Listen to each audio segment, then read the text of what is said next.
47, 1972, custom de Tomaso Pantera.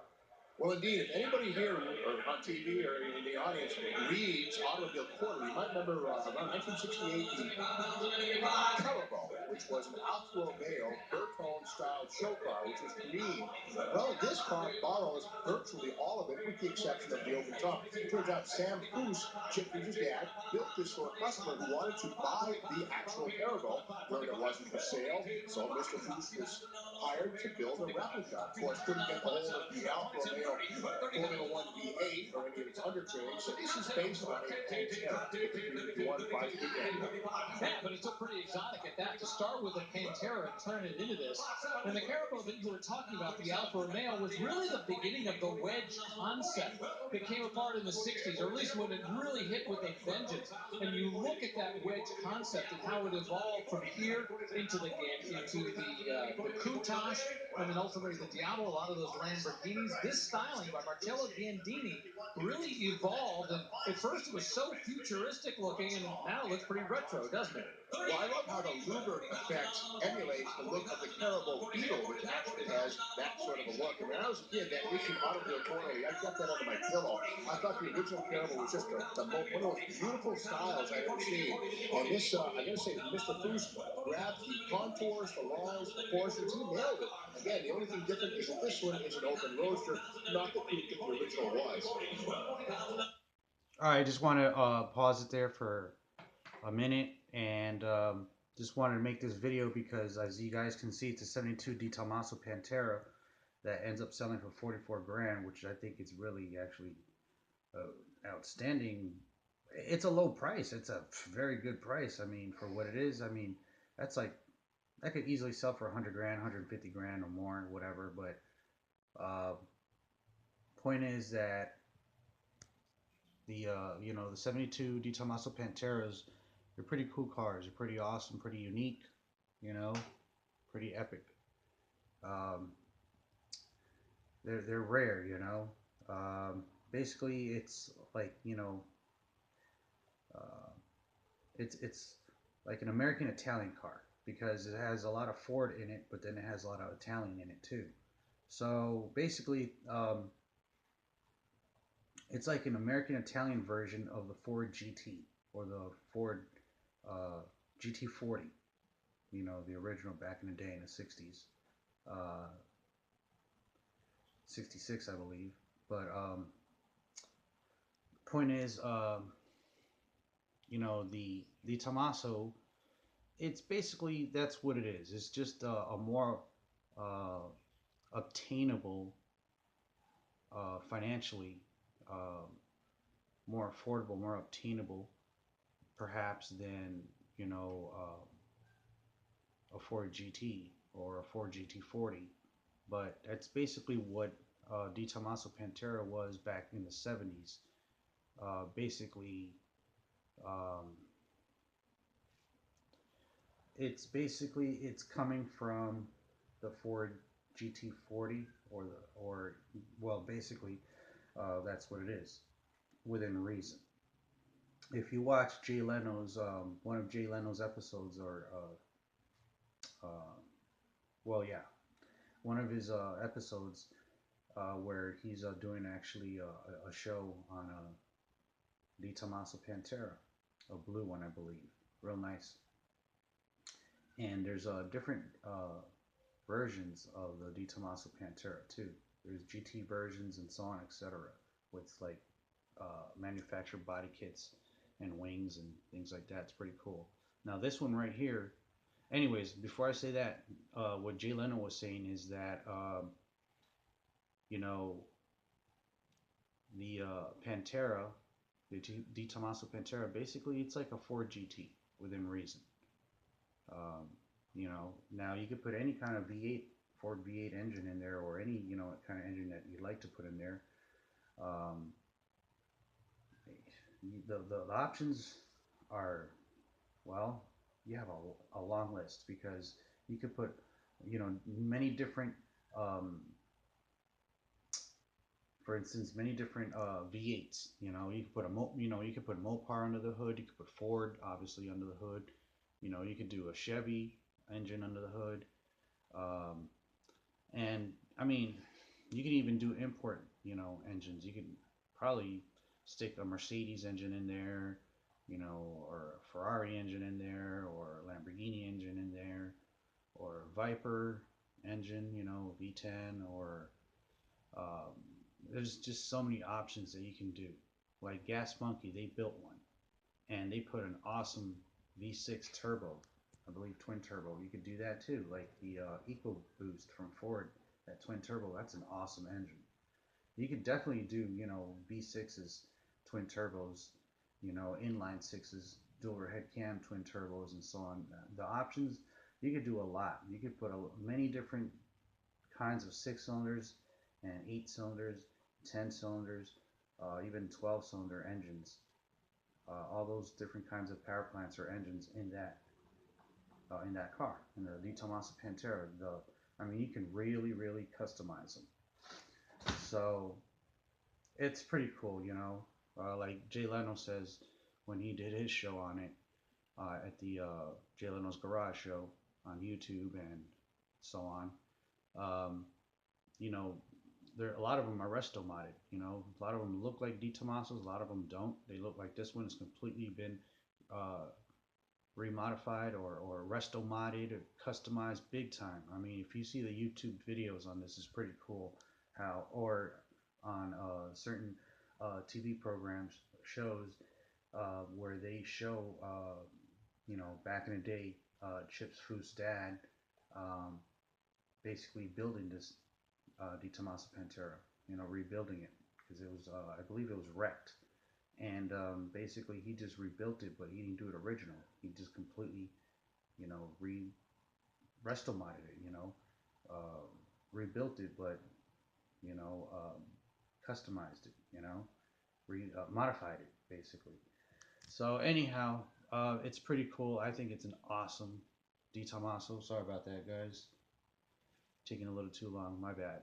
But it's an awesome 72 D Tomaso. So I just wanted to share that with you guys. Sold for 44 grand at Barrett-Jackson Car Auctions out in Palm Beach. About what, back in March, February, March, or something like that. A couple of months ago. So pretty cool.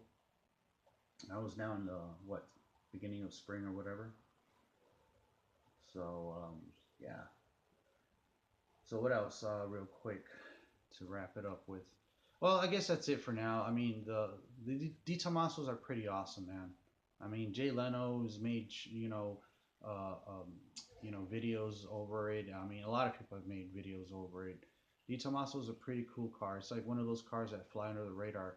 Like, it's just pretty cool because it's not like out there like known, like the Ford GT, but it's basically like a Ford GT in a way. It's just, the I guess the more obtainable version, because obviously the Ford GT would have cost a pretty penny. This one, it still costs, but it's more obtainable financially speaking. So, anyways, that's basically what it is. So it's a pretty cool car, I think. Just wanted to share that with you guys. Ed bought this, and I know Chris Jacobs is a close buddy of Chip Foose. It's an interesting story about how he had to chase this car back down at one point. Yeah, seeing his car go across the auction block kind of brings a tear to my eye and a swell to my heart because not only am I good friends with Chip, obviously, but I'm a huge Sam Foose fan. He is such a character, and you can see where Chip gets his creative juices from.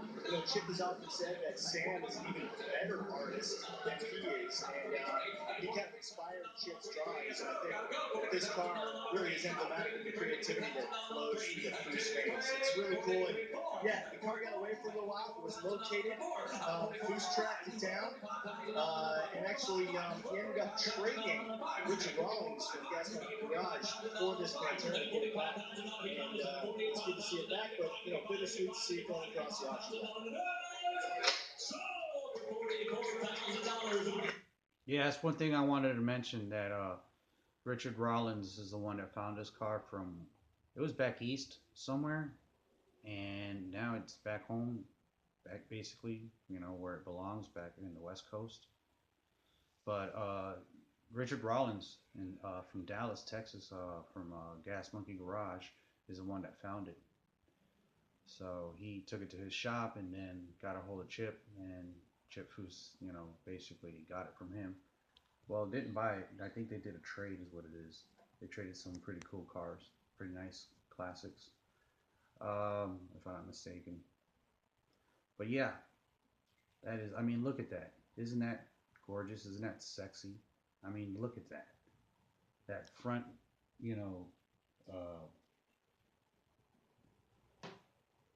hold on. There. All right. That front, nose. I mean, look how angular that is. It's just. I think it's sexy, gorgeous. It's just gives it that it's just very refined at the same time. You know. So, it's something special. You know. And it also has somewhat of an aggressive look too at the same time. So basically, I just love the way Chip's dad redid this one. I think it's one of the nicest, probably one of the nicest Tomaso Panteras. It's definitely, I would say, like on the top 10 list or whatever, among the very nicest ones globally, not just in the nation. So definitely up, because I know there's some nice ones out there, but this is definitely one of them. And the price for that custom Tomaso Pantera, $44,000, as you saw on our bid box, brought to you by Original Parts Group. Away goes the car, and we're going to Christy Lee. I've had my eye on this one all weekend long. It's lot number 652.1, a 1967 Ford Mustang 390 S-Code Fastback, equipped, of course, with the S-Code 390 under the hood. And this one also has the factory GT package, which includes some features like the fog lights. It's also got the Magnum NOS 500 wheels, the BF Goodrich tires, power front disc brakes. It's got the GT badging, of course, the rocker striping. It's got a limited slip differential in the rear, and it's also got the chrome exhaust tip, all factory features. This one underwent a full rotisserie restoration, an excellent one at that. The interior looks exceptional, and it's finished in a very rare color, Brittany blue. Beautiful car. Even got the factory correct 8-track player on the interior. Nice example of a 67 Mustang. Guys? All right, thanks very much, Christy. We'll look for that on the block a little bit later on. Right now, a piece of honest-to-goodness NASCAR history is center stage. Lot 648, Dale Earnhardt Sr.'s number 3 race-winning 89 Chevy Lumina. Yeah, this has got a great history. It originally started off as a Wrangler car, Wrangler sponsorship, and then this was the beginning of the Goodrich sponsorship. And this particular car, not just driven by Dale Earnhardt, but as you just said, it is a race-winning car. It won at Atlanta. So once again, you've got all the connections. You've got an RCR car. You've got Dale Earnhardt's name. You've got race winning, and that's why it's bringing big money.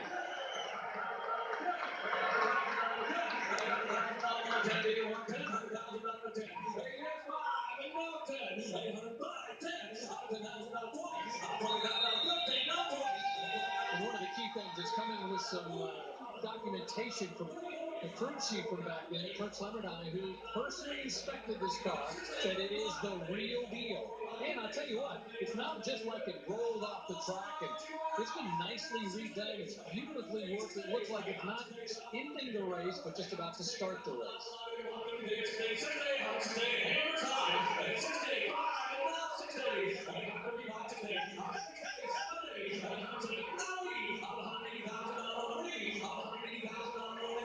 We don't often see the price bid meter spinning like this. Race cars can be very difficult to sell. This thing is going to the moon. Will it make $200,000?